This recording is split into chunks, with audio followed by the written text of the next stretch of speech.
If you are 40 plus, you need to be watching this right now. This is important information for you. Welcome back to the channel. Today, guys, we're going to talk about the 40 plus guide to training, frequency, and recovery. Now, if you're not 40, that's fine. If you're 35 to 40, 30 to 35 or whatever, you need to watch this anyway because you will be my age and you will start to think like I am right now. So a lot of you are watching this who are my age or getting close to my age, being 40. I'm 41 this year. You're starting to think about, hey, wait a minute, I might have to change a few things, my approach in training and recovery. I put a community post out the other day just to kind of tap in and see what people want to hear or would need to hear in terms of advice. And I got a slew of answers, a bunch of them. I made me realize that I need to put out way more information about my age demographic and more. I'm not trying to scare you guys away, the younger demographic, but again, you're gonna be my age eventually. And I get it. For me, it was training to be stronger, faster, at all costs. I didn't care how I threw my body around, I just want to be stronger, faster, more powerful. And obviously I want to look good too. And none of those times I trained and looking back now, I've never thought about what it would be like to be 40 because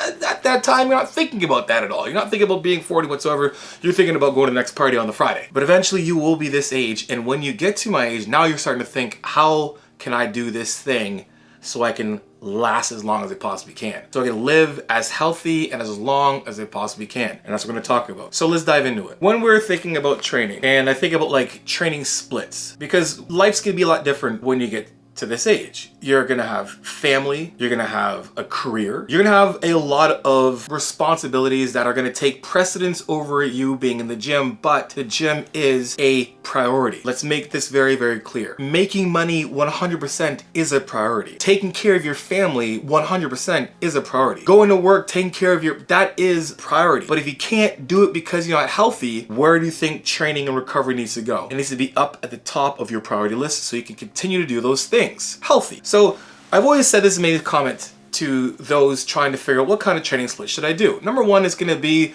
the training split that you can actually commit to. Now it's going to be a lot more dialed in when you get older because your time is going to start to get less and less. That free time you're thinking about is less and less. I remember being in the gym before and being able to be there for 3 hours. I would do all my cardio, train, talk, whatever, go home. I can't do that anymore. I got responsibilities. So when it comes to a training split, there's two parts of this. There's number one, the training split you need to do that you can actually commit to, but then two, the necessary amount of time you need to actually be in the gym to get results or to see results. Now for me, I'm gonna say anything between like 3 to 5 days a week in the gym. Now, the sweet spot for me is a 4-day split. Now, why do I say that? Well, number one, 4-day split, you can easily train each muscle group 2 times a week if building muscle is still on the priority list. Now, let's get things straight. Building muscle and being strong will be on your training priority list until you are in the grave. Understand that. That needs to happen. But my sweet spot, why I say it's a sweet spot is because number one, when it comes to like training frequency, yeah, we can do it at 3 days a week in the gym, but it'll be pretty hard and you can still stay healthy. You can do the bare bones minimum of 3 days a week in the gym and for sure get all the great benefits from that, like slowing down your risk of heart disease, diabetes, all those things. 3 days a week in the gym. But for me, being 40 years old, I just took on another athlete, client, he's in his 60s. He wants to still build muscle. We'll talk about it in a second. When it comes to building muscle and strength, 4 days a week is very, very easy for me to commit to. Pushing to 5 days a week, 6 days a week, we don't have as much time as we did before. Now, I'll say 4 days a week. Let's break things down. A 4-day a week for me, when I program, is going to be most likely to be an upper push-pull, lower, upper push-pull, lower. Basically, in one day, you're gonna flip-flop between back and chest, back and chest, back and chest, like a superset, right? You're gonna superset back and chest, or push-pull, push-pull, push-pull. Right? Back and chest, 3 exercises for back and chest, right? And then maybe throw in 1 exercise for triceps and biceps. Super simple, right? Then your next day is gonna be your leg day. Then you have like a break maybe. Then you do your upper push-pull day 2, which will be probably like shoulders and back with some arms. And then your next day will be a leg day. Now, why do I have 2 leg days there? I have 2 leg days there because when we get older, and I was just talking to us on a podcast yesterday with Milos Garvez, Antoine and Juji, and he wants to put on more muscle. He's like, I want to put on some more muscle. He wants to bulk up again. And I'm like, where do you want to put it? He's like, I want to put it back on my legs, because if you don't prioritize your legs, that is probably the first place it's going to go. Why? Well, when we're getting less active as we get older, like right now, my legs are 27 inches. My body doesn't need 27 inches. I don't need a 27-inch quad. I really don't. The only reason why my legs are so big is number one, genetics, and two, I train them because I'm a bodybuilder. And when it comes to those out there who don't want to lose their legs so quickly, training them twice a week is gonna help with that. It'll slow down the process at least of your legs getting smaller. But again, when we talk about nutrition, we can definitely keep our size on our legs. Now, if legs isn't really a priority, we can definitely train legs once a week. Then at that point, we can do a push, pull, legs, push, right? You can do a push, then you can do a pull, then you can do legs, and then your fourth day, you can do a push-pull superset, and you're fine. 4 days a week. There's your split. Now, when it comes to splits and time, again, time management, we want to be somewhat of a minimalist. And what do I mean by that? Well, we've seen videos before from myself, Dr. Mike, Jeff Nippard, a bunch of other good minds out there, that the muscles really have about 1 to 3 actions. They do 1 to 3 things, right? My chest does shoulder adduction primarily. It's gonna do this, right? I can do this, right, by doing this. Now, we have 3 heads of the chest, whatever, but when it comes down to it, the pec minor, the middle pec, the intercostal pec, they're all gonna just pull the arm in this way, and then we have some internal rotation and, you know, shoulder flexion and extension, right? But they only really do one thing, so you can really get away with doing 1 to 3 exercises for each muscle group, right? When it comes to legs, your hamstrings primarily do one thing, knee flexion. Now, there's other actions, but again, we're coming into the point of overlap. Same with the back. The back does 1 of 3 things. The last 2, shoulder extension, shoulder pressure. Very simple. So being a minimalist in the gym is gonna give us more time, because again, when we're a minimalist in the gym, when we're a minimalist in terms of training frequency, we have more time to recover, and we'll get to recovery in a second. So right now we have, like, yes, 3-day splits good. For your bare bones minimum, just to keep yourself healthy. 30 to 45 minutes of resistance training from Surgeon General is good enough. Now if we want to, like I said, build some muscle, put ourselves in a better environment to build muscle, to get stronger, and have that sweet spot of frequency in the gym while having a good amount of rest days around it, the 4-day split for me is choice. If you have all the time in the world and you're my age and you got no responsibilities but just yourself and work, yeah, do the 5 days a week, right? So when it comes to exercise now, again, not being in the gym as long, let's just take let's just take a chest day. You got 3 exercises. You got incline bench, you got some other kind of press, and then you got a fly, and you throw in a tricep in there, right? Now again, we can do the same thing if we're doing a push-pull, upper push-pull. We can do, again, we're only doing really 4 exercises, but we're supersetting them, right? So one superset, say you're doing pull-ups with incline chest press, and then you're doing 15-degree, some kind of a press with seated rows. And then you're doing a cable fly or pec deck, and you're doing a base pull, right? Those are still 3 exercises, and then that you're gonna rest after you do the superset. So if you're really thinking about it, you have 3 exercises, right, in one, and then we have, let's say, 3 hard sets of each. Now if we have our 4th exercise being a tricep and bicep superset, we have 4 exercises or 4 supersets with 3 hard sets of each. That's 12 sets, right?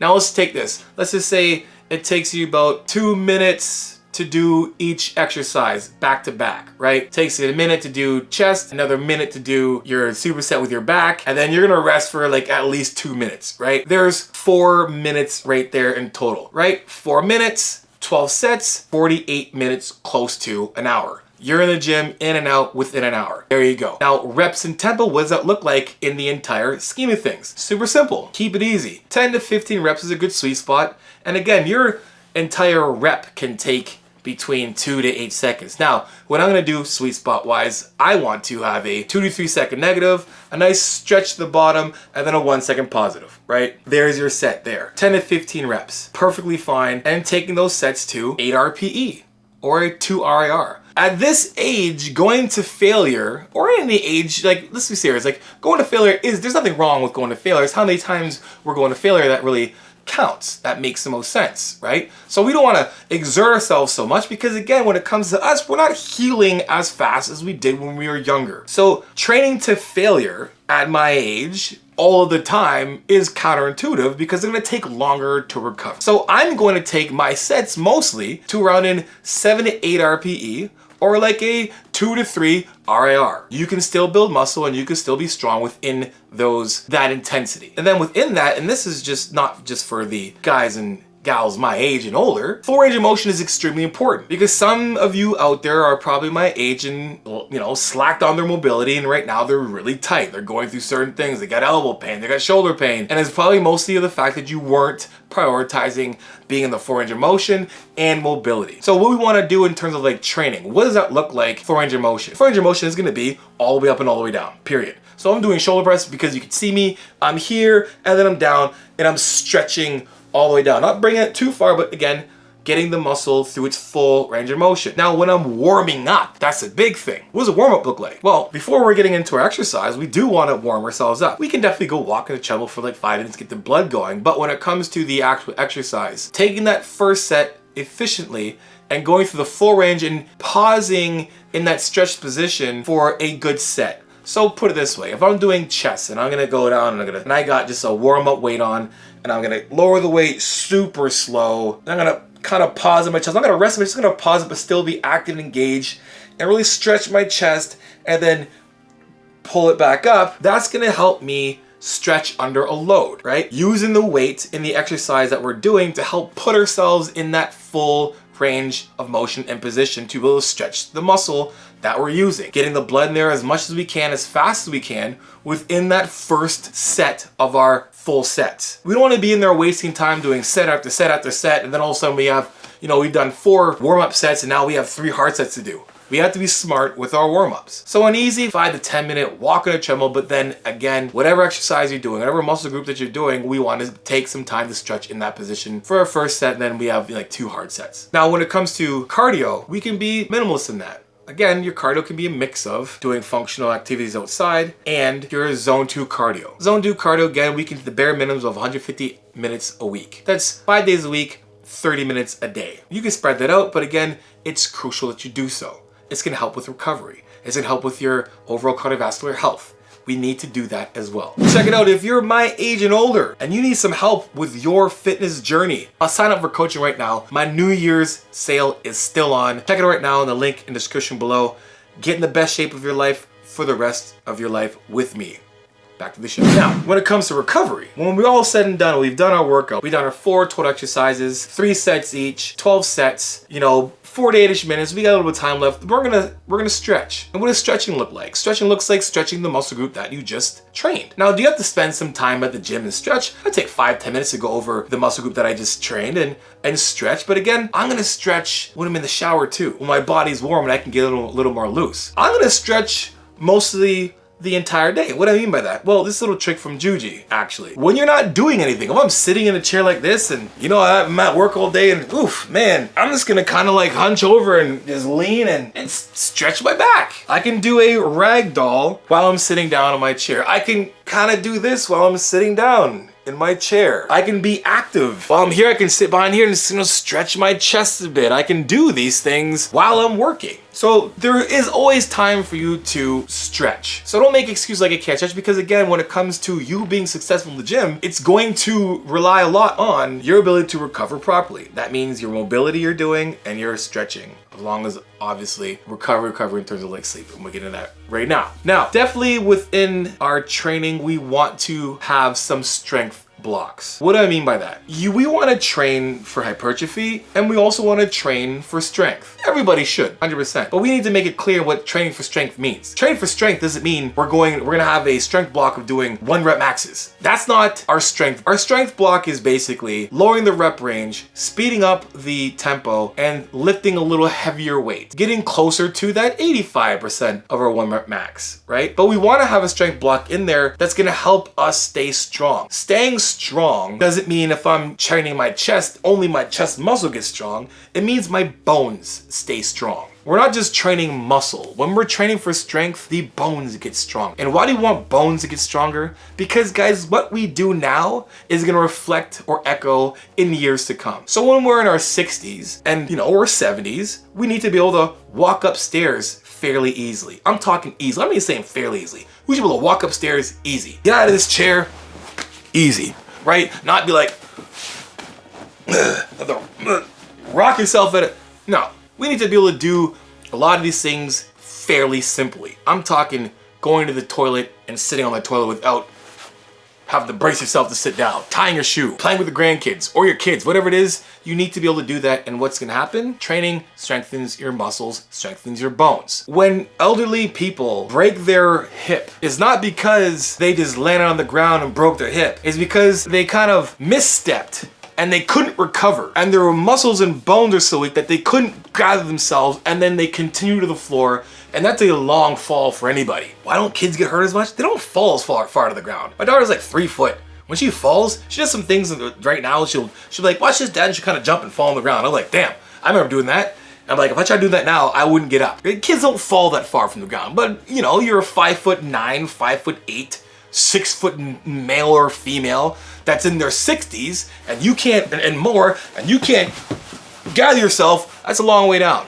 Even in your 40s. Even your 50s. So we want to make sure we're training for strength to strengthen muscle and bones, so we don't get these stupid little injuries from easily prevented actions or preventive measures. Now, when it comes to recovery, we've already talked about, you know, stretching after you work out and then stretching during. I'm talking like stretching under a load, letting the weight kind of put you in position to be able to stretch more on that. But we're talking about recovery after the fact. Nutrition is going to be a different video, so stay around for that one. That's coming up. But when we're talking about what we can do that we can control right now, I'm talking in terms of gym-wise, recovery is crucial. Sleep, right? Reason why we want to be in the gym for less hours or minutes and be in the gym less times of the day or less times of the week is so we can recover. And a lot of that recovery is going to come from getting a good sleep. Because guess what? Jobs, we got kids, we got assignments, we got priorities, we have things that need to get done that we need to prioritize our sleep. So making sure that we put aside our time and our duties to make sure that when it's time to go to bed, we can go to bed. What does that look like? It looks like, hey, it's time to stop doing work, right? It's time to stop doing work. And I'm talking to myself. You're done. You don't have any assignments due. There's nothing for work that needs to get done. Are you done enough? Turn off your brain. Turn off your phones. I'm talking to myself as well, because something I need to do. But we want to make sure we give ourselves enough time so we can sleep, so we can let our body recharge. And it's just as important for the younger ages as well too. But when we are getting older, our bodies need sleep even more, right? Now, on these, we have the sleep thing figured out. Obviously, when it comes to nutrition, water is one of those big things as well too, and we'll get to that in the nutrition part. But I recommend completely that you start some kind of yoga. I don't care where it is, I don't care what, just go, try your best to get somewhere at least once a week. If you can, once a week, maybe if you can afford it, if it's in the budget, you know, but at least be in a place where we can actively go through a day and stretch. Now, if you can't do that, I recommend actually doing it on your own. And I will provide a video for that as well. But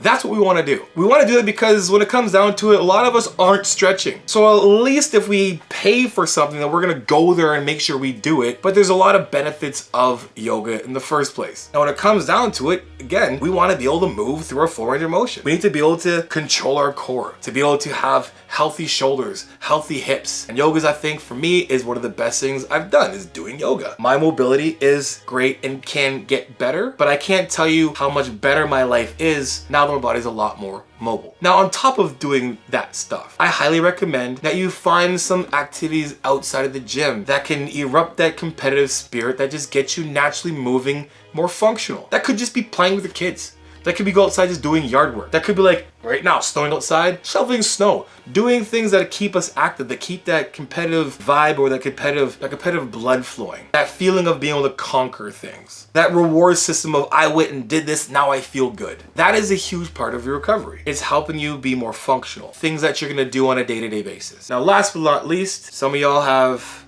insurance. Some of you don't. I don't have extended insurance for massage therapy. But guess what I do? I go see massage therapists and I see an osteopath. Those things are crucial for me. Why? Because when I'm in the gym, shortening muscle, straining muscle, I need to have some type of tissue work done to help my body go back to its normal state of flexibility. Getting the knots in the scar tissue that's been developed from building muscle or just training, or you slept on your neck wrong, or you were at work and you're always sitting down and your back's starting to feel. Make sure we're doing some kind of tissue work. Could be massage therapy, can be an osteopath. Now, how many times do you have to see one? You're probably thinking, man, it's expensive. I can't do all this shit, Johnny. I can't.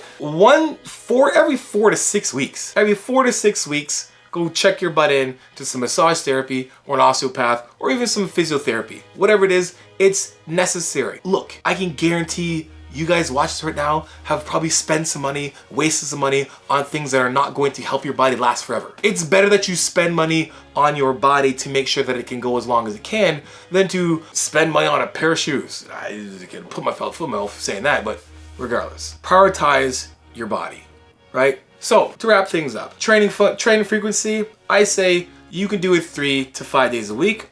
But for me, the sweet spot is 4 days a week. You can do a 4-day split and upper push-pull, meaning one day you're doing upper push superset, leg day the next day, a break, upper push-pull again. It could be shoulders and arms, shoulders and back and arms, and then your leg day again. Or if your legs aren't necessarily a priority, you can do a push-pull legs, take a break, and then do a upper push-pull superset to get your 4 days in.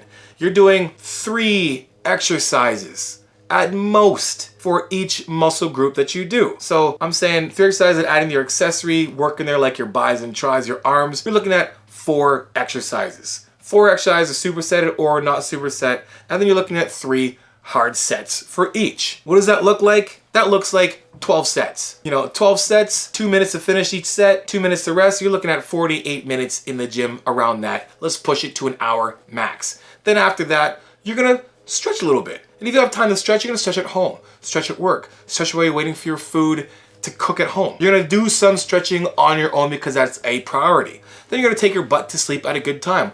You're gonna make sure that you have a time that you're gonna shut off your daily work. You're not gonna worry about work anymore. You're not gonna worry about anything but just relax with the family or yourself or your girl or your boy, whoever it is, and you're gonna put yourself to bed at an early enough time to give you the most amount of recovery sleep. 7 to 8 hours if you can. Again, we want to be rested. Do all you can to make sure you get enough sleep. Obviously, water is in there as well too, but we'll talk about that in nutrition. Now, when it comes to actually recovery-wise, tissue work, massage therapist, or an osteopath, or physiotherapy, depending if you have some nicks or tweaks or some pulls, right? Again, you only have to see one every 4 to 6 weeks. You can budget that in. Trust me, you can budget that in. And then again, do some things outside of the gym. Yoga is great. Going for walks outside is great. Doing some things that can bring back that competitive nature, that competitive vibe for you. Maybe you're doing a rec league of some sort. You're doing tennis or flag something or basketball or whatever it is that's gonna get you still moving around. We wanna do that. So that's it, guys. That's it. In your 40s plus, this is the way to go. This is how you wanna manage your training. This is your approach to training. Because again, what we do now is going to echo in the future. Anyway, guys, hope you enjoyed the video. For more videos like this, let me know in the comment section below. Until next time, you know how it is. Iron sharpens iron. Progressive overload your life. In the meantime, keep dream chasing. Peace.